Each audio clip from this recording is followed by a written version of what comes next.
Aravalli cyber cell cyber police સ્ટેશને mule એકાઉન્ટની અમારી ઘણા સમય પહેલા ઓપરેશન પણ ચાલુ હતું અને એની હજી તપાસો ઘણી બધી ચાલુ છે. એ સંદર્ભે એક ટ્રાન્ઝેક્શન જે ડાઉટફુલ હતું એ અમને 2000નું નાનું ટ્રાન્ઝેક્શન કર્ણાટકમાં થયેલું અને એમાંથી ભિલોડા ખાતે એક એકાઉન્ટમાં પૈસા આવેલા.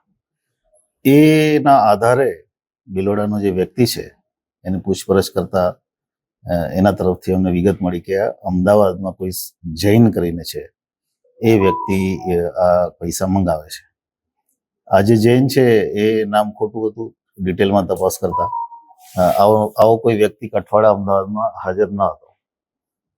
સાયબરની ટીમ અમદાવાદ ગયા પછી એક ઘરમાં રેડ કરતા અમને 24 લાખ રૂપિયા, લગભગ 31 મોબાઈલ, કોમ્પ્યુટર, લેપટોપ, 21 જેટલી અલગ અલગ બેંકોની ચેકબુક અને 17 જેટલા એટીએમ કાર્ડ અમને મળ્યા છે અને નોટ કાઉન્ટિંગ મશીન પણ ત્યાંથી મળ્યું છે.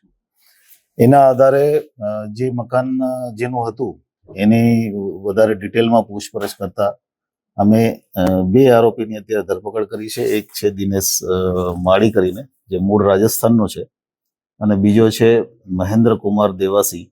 બંને મૂળ રાજસ્થાન સાંચોરના છે અને અમદાવાદ રહે છે. અને મૂળ એમની જે એમઓ છે એ કેમ કે એમના જે જગ્યાએ રેડ કરી ત્યાં અલગ અલગ મોબાઈલના કેટલા બધા બોક્સના રેક રાખેલા. એની એમો હિન્દીમાં ઇન્સ્ટાગ્રામ પોસ્ટ બનાવી અને ઓલ ઇન્ડિયામાં લોકોને સસ્તા ભાવે મોબાઈલ આપી અને એ મોબાઈલથી એનાથી ટ્રાન્ઝેક્શન પૈસા મેળવી, વિશ્વાસ કેળવવાનો, પછી પૈસા મેળવવાના અને પછી પોતાના મોબાઈલ બંધ કરી દેવાના. એ જે પૈસા મેળવવાના છે અલગ અલગ એકાઉન્ટ માટે થઈને આ ઉપયોગ થતો હતો. એટલે એક પ્રકારનો મોટો સાયબર ફ્રોડનો કેસ જે અમદાવાદમાં ચાલી રહ્યો હતો. 31 મોબાઈલ અલગ અલગ કામોમાં એણે ઉપયોગ કર્યા છે. એક પ્રકારનું કોલ સેન્ટર પણ ત્યાં ચાલુ હતું. આ બધી વિગતો સાથે અમે ગઈકાલે એમને કોર્ટમાં રજૂ કર્યા છે અને કોર્ટે અમને 7 દિવસના રિમાન્ડ આપ્યા છે. અત્યાર સુધી અમને જે વિગત મળી છે 1,31,00,000નો આ ફ્રોડ છે.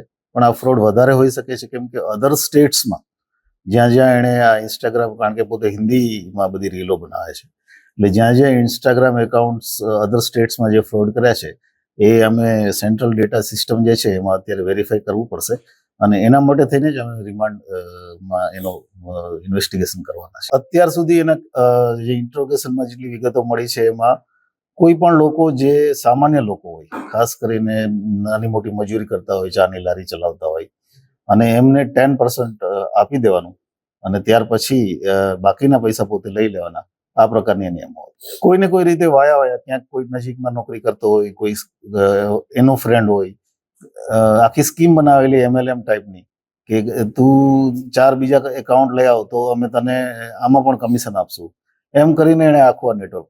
પૈસા ઇન્વેસ્ટ હજી પ્રાથમિક છે અમારી પાસે વિગતો, પણ એને અમદાવાદમાં દુકાન લેવાનું પ્લાનિંગ હતું અને લગભગ 1.5 વર્ષથી આ પ્રકારના ધંધામાં એ ઇન્વોલ્વ છે.